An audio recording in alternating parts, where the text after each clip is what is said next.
What's up, DEIXA community? Thank you for joining us on our very second episode of the DEIXA Pod Squad, your source for all things DEIXA, insights, behind the scenes look, updates, and what we're doing, what we've done, just your one-stop shop for DEIXA community. And we've got a great episode for you all today. I am Matt Millen.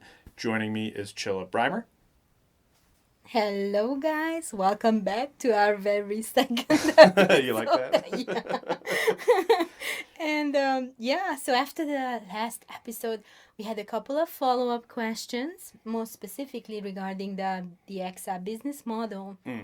Where does the money come from? Yes, and that's a great question. And it's a good question, yes. So I wanted to cover that for you briefly. So our app is still in development. We're going to be releasing it in October, and the Zastro NFT holders will receive early access to our alpha version. And then after that, obviously everyone will receive access. So how does it work? Well, from the user experience side of things, you download the app and it's private by default. It assumes that you do not want to divulge any information regarding who you are. And you can, if you want to, you can opt into it. And then you select your preferences. So, for example, I will select, I like Snoop Dogg, I like drone shows, I like vacations, I like Pizza Hut. Pizza Hut, yeah. I like pizza with pepperoni. Like, you can go as details as you want. Yeah, just no pineapple, people. Sorry. Okay. Yeah. And that's done the user experience. So on the back end, some of the DEIXA brand partners, so it could be Pizza Hut, it could be Jaguar, it could be any company. On the back end, they will pay to find out, about their product, your opinions, complete a survey. It could be anything, basically. Test something new. Just helping them out with some marketing research and doing something valuable for the brand. For the brand, yeah. But this is without them being able to just scoop up your data, right? So your email address and then bombard you with emails later on. So you are through the app, and you can choose to answer these questions. You receive rewards from that fund, which goes to the DAO. So you receive the rewards that you can then use for actually going to a Snoop Dogg concert or backstage pass with Snoop Dogg, or I just love Snoop Dogg. I can tell. But there's going to be tons of different types of rewards that your tokens can be used to redeem. I think what you're saying is, the gist of it is basically a merchant, a brand partners up with DEIXA. They pay a lump sum, probably out of their marketing budget, because they want a survey or some feedback on a new product or whatnot. That becomes available to the users in the app. You go in there and fill out that survey or take some kind of action, spend a little time, help out that brand. You earn some reward tokens for that, and then now you're in the reward ecosystem and you can redeem that all across it, like Chill was saying, events, discounts, vacations, skydiving, meet and greets, whatever. We've got a ton of awesome stuff coming up that you'll have to stay tuned to find out exactly what those rewards look like, but that's pretty much the circle of money. Yes. So now, and the charities. Oh, the charities, yeah. And so then a portion of the funds goes towards impact activities. So by impact, we mean, anything supporting the causes and the mandates, which we explained a couple diversity, times. Inclusivity, and equality, and just things, action in line with that core and mandate. You can vote on those. So the community will vote on where these funds will be spent at. So that's the recap. That's it. And we love the feedback. Obviously this is our very second episode, so if you have any suggestions or comments or just want to make fun of us, it's all good. We welcome all of that. And I think without Any further ado, though, it's time to get into our interview for Dun, dun, this. dun. Yeah, no, I'm very excited about who we're coming up. Who is our interviewee for We today? have a very special guest. DEIXA has a top-notch board of advisors for Mm-hmm. the DAO. Mm-hmm. Today's guest is Nea Simone. Yeah, Nia is awesome. I'm so excited to hear from her. She's on the advisory board, obviously, so has direct input into how the action that DEIXA is taking, is in line with our core mandate, and in support of that. And so, yeah, well, I think it's probably just time to hear from Nia. Let's get into Yeah, it. let's welcome her. All right.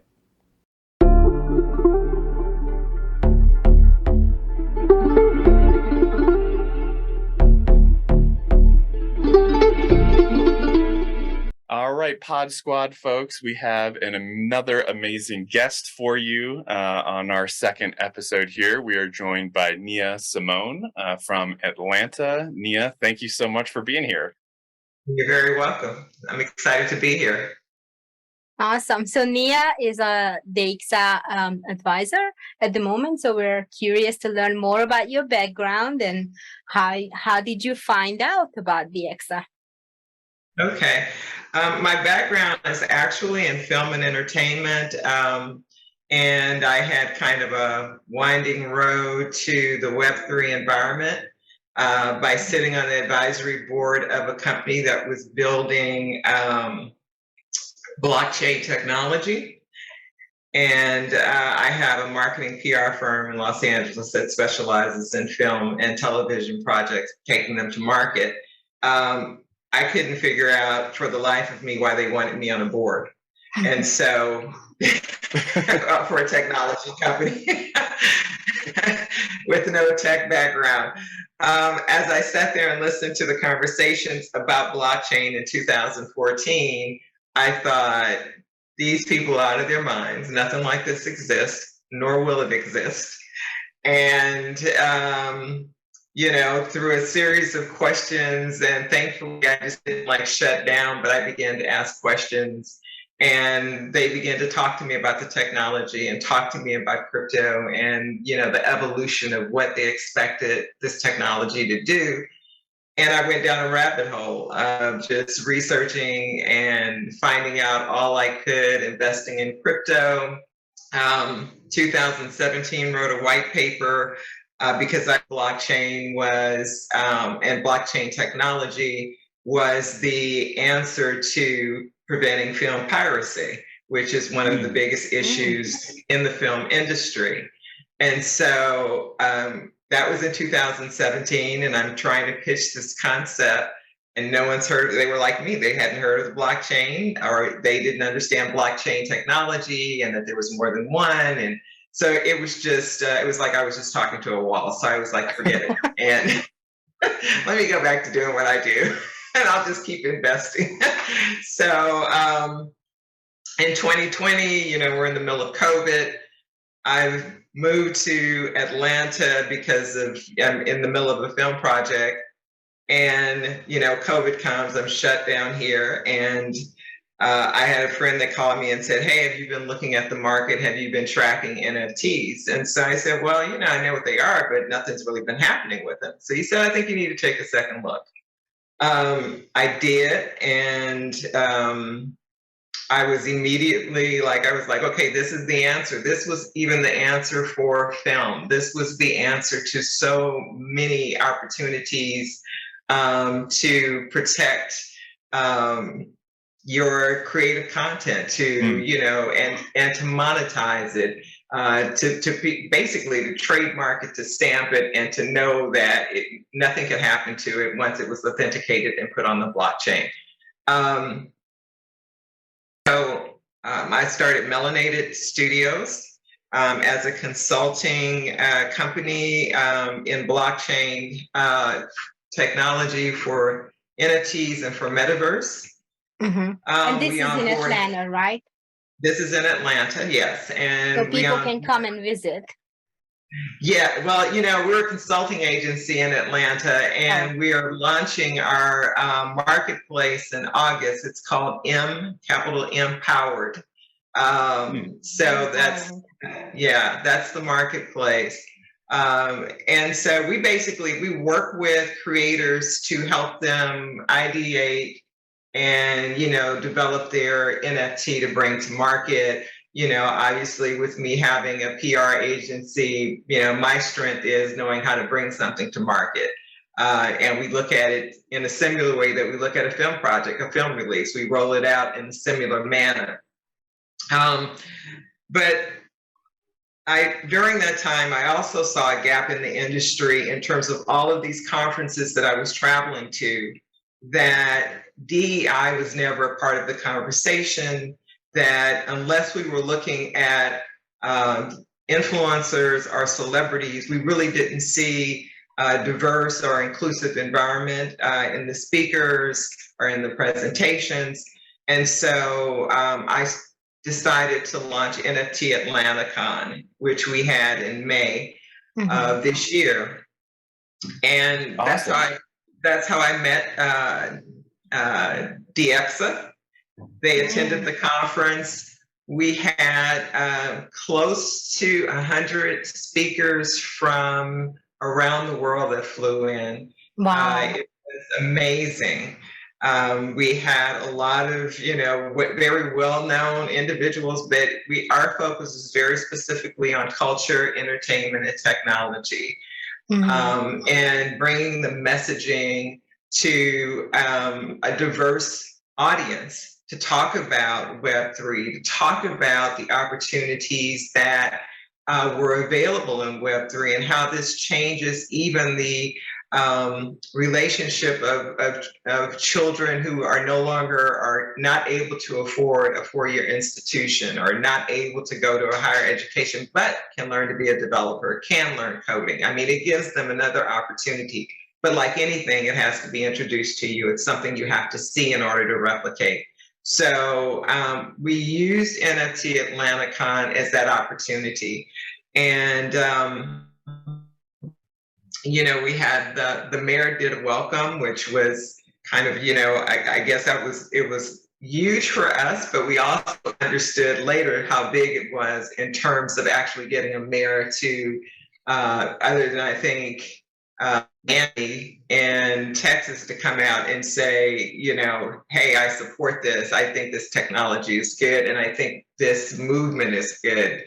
And we really got a lot of buy-in. And so when DEIXA realized that we were aligned in mission and vice versa, we met after the conference to talk about the launch of DEIXA, to talk about the mission. And I just felt like our synergy is parallel, so our journey in a lot of ways is, one supports the other.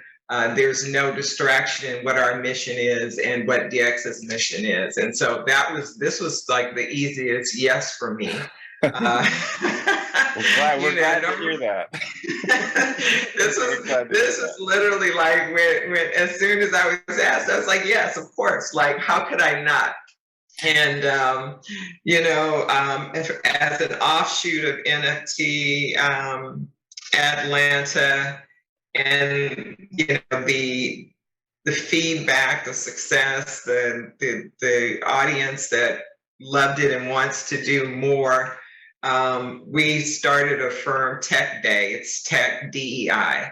And so now the NFT AtlantaCon banner will be under Tech Day, but we'll be doing Tech Day conferences globally. We have Tech Day coming up in Ghana, Johannesburg. Wow. I've been talking to Carlos and John about doing a Tech Day pre-conference to the festival, to the DEIXA Festival in Vegas in June. So, and then we have NFT AtlantaCon next year as well. So we have a lot of things on the horizon and really a mission to expand the message because it's time. I mean, this country has approached DEI in so many ways over the years and has never been successful because it's always been othered or looked at as almost as a welfare program and not what it really is in being diverse and equitable and inclusive.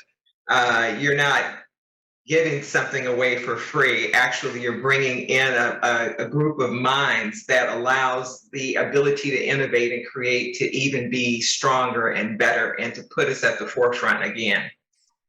Yeah, absolutely. Very, very well said. I love that. And I think, yeah, to your point, a lot of the prior, initiatives like this have kind of seemed a bit like lip service, like, okay, yeah, we're very supportive, of these diverse communities. So, come buy our product or come, this or that. And can be a bit pandery. And I think that's, something for me personally, I really enjoyed DEIXA because I feel like they're actually walking the walk and not just talking the talk. And yeah, it's been, I mean, we're just getting started, but so far it's been pretty fun, pretty fun journey. Yeah, I agree. So many events. That's exciting to hear.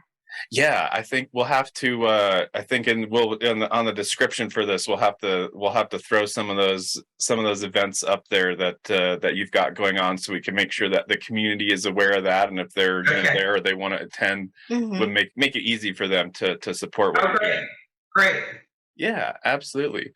So I guess I have a question about the NFT world, and crypto is kind of like my whole career, so I'm a little biased. I'm very pro crypto. I will put that out there. But do you see like the NFTs in the Web3 world as providing like a generational opportunity, or just an incredible opportunity for, I mean, really anybody that's kind of up and coming? Like, it's this new technology. Obviously there's some criticisms against it in terms of, Bitcoin and some of these cryptos use a lot of electricity, or, the NFTs are, you're just buying a JPEG and it's kind of, it could be a scam, or it gets a bit of a negative rap. I guess, how do you respond to people who come ask you about sort of the negative sides of Web3 and NFTs?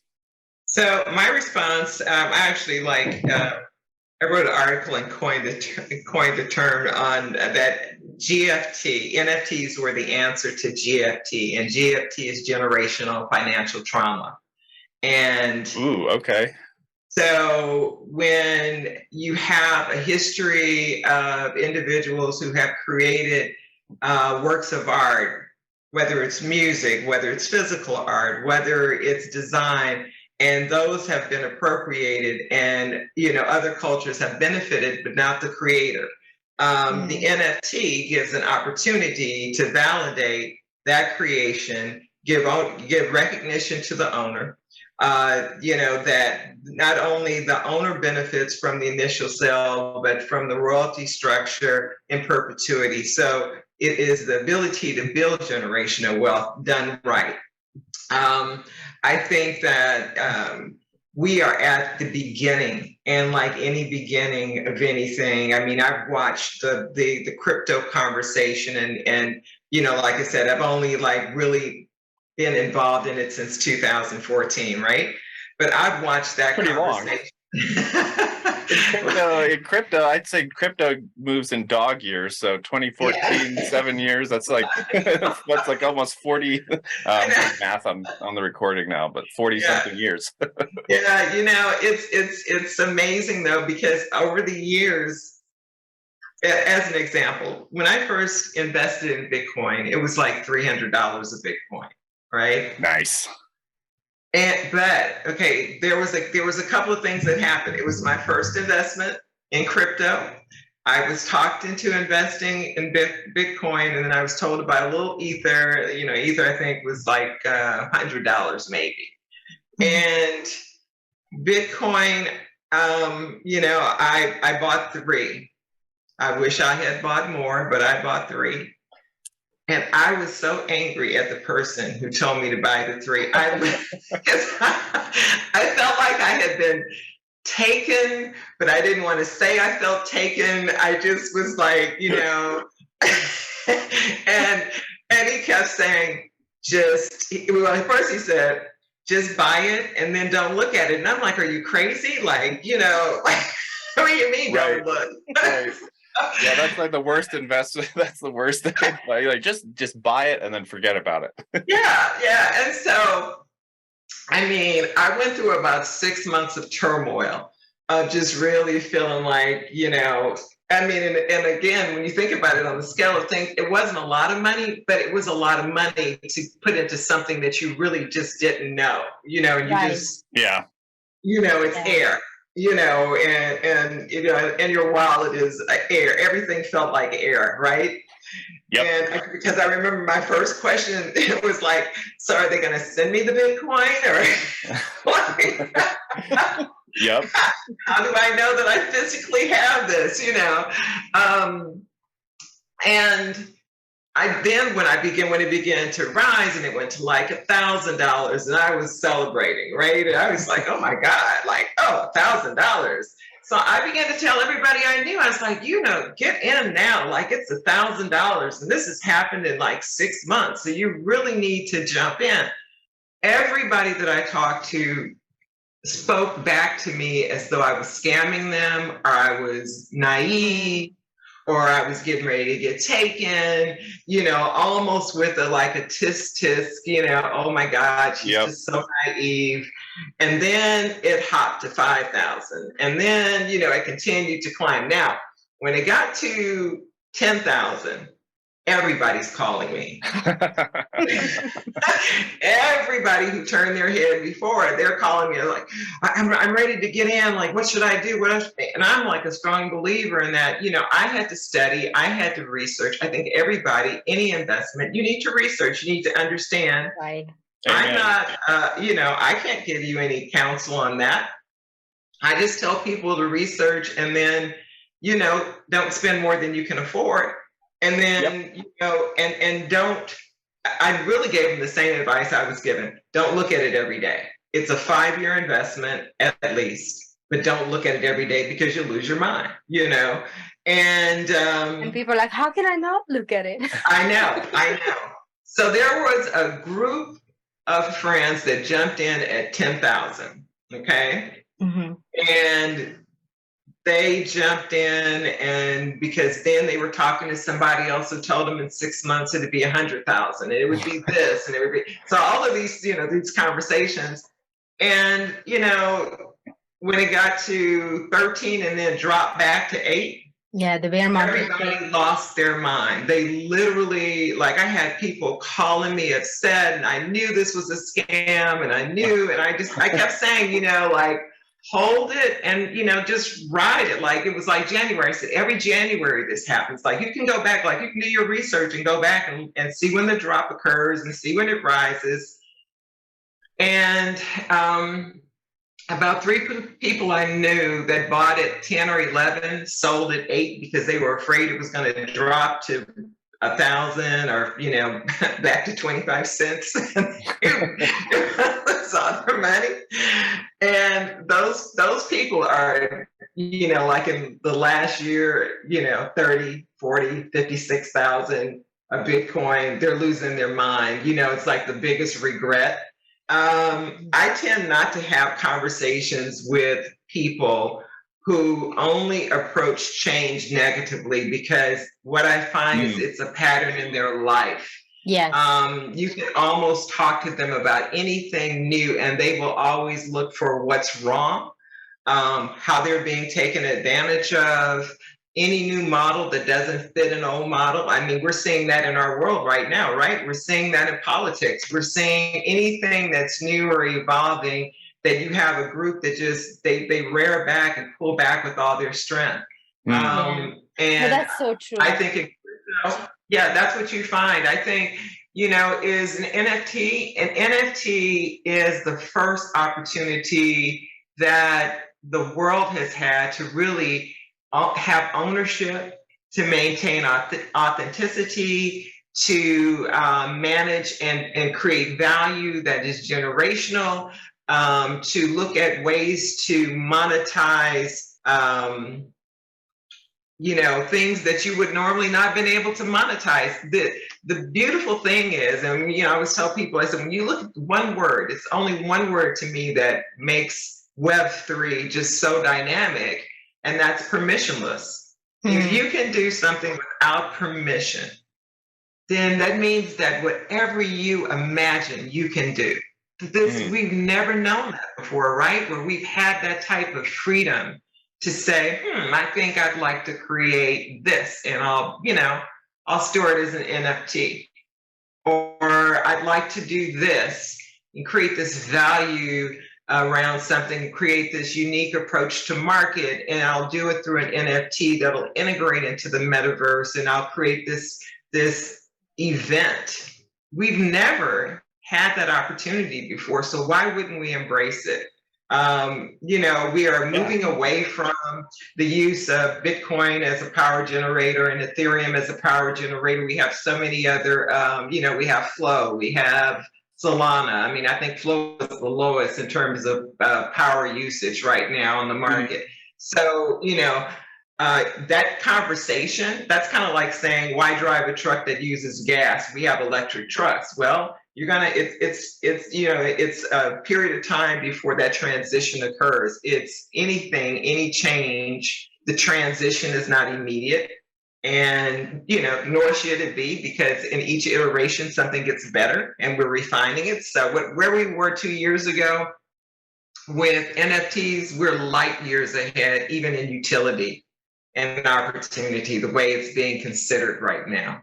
Yeah. We just seen recently in England and Wales, NFTs, a judge approved NFT to be used as serving some scammers via their wallet. So basically they serve them through sending an NFT to their wallet. And I think this is huge. Like, it's setting a precedent globally that this is taken seriously, even by judges, even by the court system. And what you said about copyright and stuff, that's so true. It's going to protect artists and their artwork and creation. Yeah. And I love what you said about the permissionless, the freedom. Like, Web3 is digital freedom. If you can dream it up, you can find some way to build it or create it, and then nobody can stop you, not the government, not the corporations. It's just it's there, it exists, and as long as you keep that little piece of secret private key safe and secure and whatnot, it's gonna be there. Mathematically, provably, it's gonna be there. And how can you not get excited about that? Maybe that's just my personality, but there's so much to be excited about. And there's definitely, I don't want to make it sound like it's all roses and rainbows and whatnot, because it's a new industry. There's some growing pains, and DEIXA is trying to position ourselves at the kind of the cutting edge of that. And so there's a lot of excitement, but there's also some challenges that just come with being in a new space like that. So there's so much awesome information there to unpack. You have a really fun journey, Nea. It has been. It's when I look at it, I'm like, how in the world did this unmathematical person who will run away from any equation end up in tech? Like, how did I am completely left brain. I am creative. I am not. I can see things in a different way. When you talk to me, I have a good friend who is a developer, and he kept telling me, you can learn coding, and I'm like, is there like one number in it? I'm like, if there are numbers in my brain, I said, are you mixing numbers and letters and characters? I was like, my brain won't hold it. My brain sees it, and it's like, okay, I don't know what that is. Like, I literally couldn't retain it, and it's funny that, I find myself in this position, but I find myself, I think, in this position more as someone who sees it Not to say I can build it, because I can't. I can't code it, I can't develop it, but I can. I have ideas about how I can be utilized. I see ways to, even in film and television, I was like, okay, this is a perfect marketing opportunity. This is a perfect, when you talk about product integration and brand integration into filmmaking, what a great way for brands to become involved and to your point is, there's going to be a lot of scammers out here. So how do you do it in a way that, is valid and valuable? And there has to be some tokenomics around it. I mean, you have to be, it's like anything else, even in a Web2 environment. If someone sends you an email and tells you that, you're a beneficiary of $25 million, you're going to click the link. How are you going to like delete and block the person? Yeah. It's the same thing in Web3. These magical NFTs that have all these value and they're giving them away. They just need to get in your wallet. No, no, it's your wallet. Like, you have to really think of it that way. And to me, that's just, it's one of our missions is to make sure that we're educating people. On like, because if you don't understand, and I found that so many people don't even understand really what a wallet is and how it functions and how valuable that information is. And, to really take them through and a step-by-step of 101 to 110 of what you can do in a wallet. You can play to earn, you can, there's so much there, but you don't accept anybody into your wallet that you're giving access to.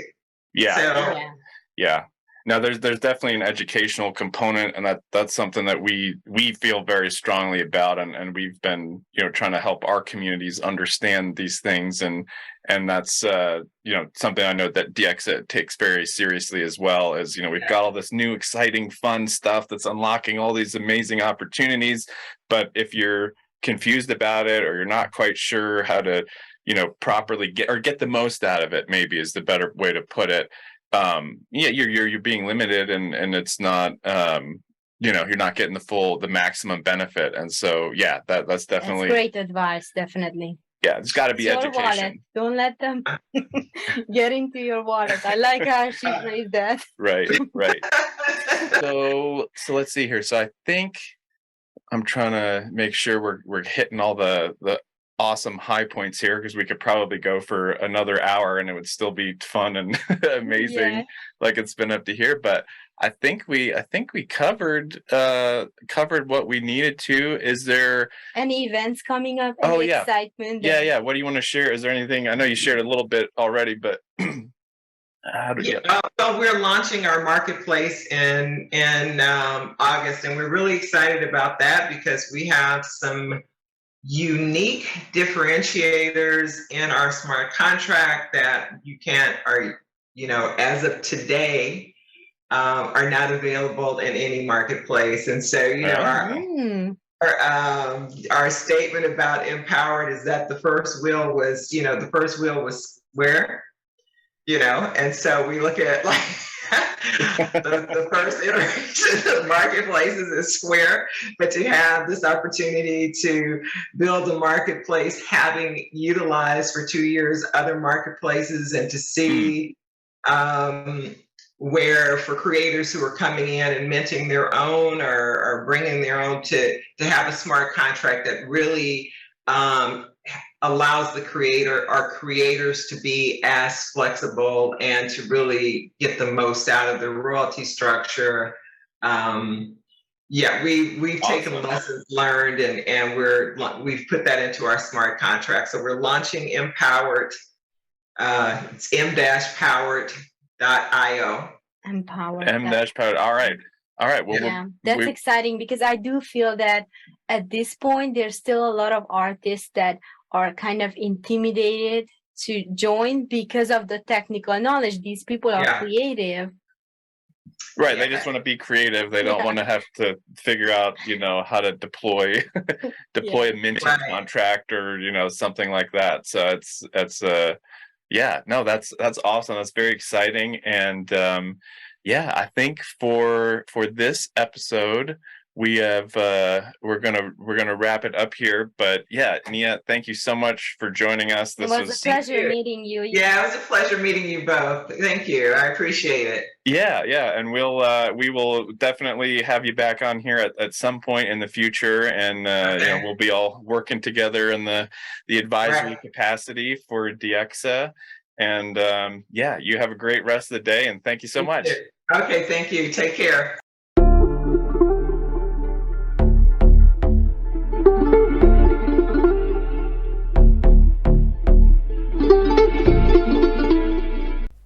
Wow, what a great talk with Nia. And yeah, I know I said this before, but I'm so glad that she's on our advisory board. I think she brings a lot of awesome insight, and she's really fun too. yeah, she's fun to talk to, and she's accomplished some really amazing things. And yeah, it's all good. It's all good. But yeah, okay. So really quick, some updates for you all. Coming up, the very next thing is going to be on August 4th. Zastro NFT is going to have a really tiny little initial release. Not sure on the number just yet, but if you get in on the August 4th drop, you're actually going to get 100,000 reward tokens, just like right out of the bat, right out of the gate, and you will have a physical poster that Bruce has designed. And you'll be entered into some prize drawings, and you'll have like first access to tickets and other exciting things. And then on August 14th, there'll be another batch of 4,000. This is kind of like the public release, even though the public can get those earlier ones on the 4th. But on the 14th, another 4,000 Zastros are released, 10,000 reward tokens for them. Still get the poster, still get early access to the events and whatnot. But yeah, so keep those two dates in mind. And coinciding with the release on the 14th, if you're in the San Francisco Bay Area, Chill, what's going on there? Yeah, we will have an in-person meetup for the DEIXA community in the San Francisco Bay Area on the 14th, which is a Sunday. It's going to be a beautiful Sunday. And then later on, of course, we can't leave Colorado or we get in trouble. In Denver on the 26th of August, which is a Friday. So yep, we'll have another in-person event there, all about Zastro. Bookmark your calendar. Yeah, we really hope to see you out there. And yeah, I think that's it for updates on this episode. Please stay tuned. We've got a lot of awesome interviews coming up for our next one. But for now, the DEIXA Pod Squad is out.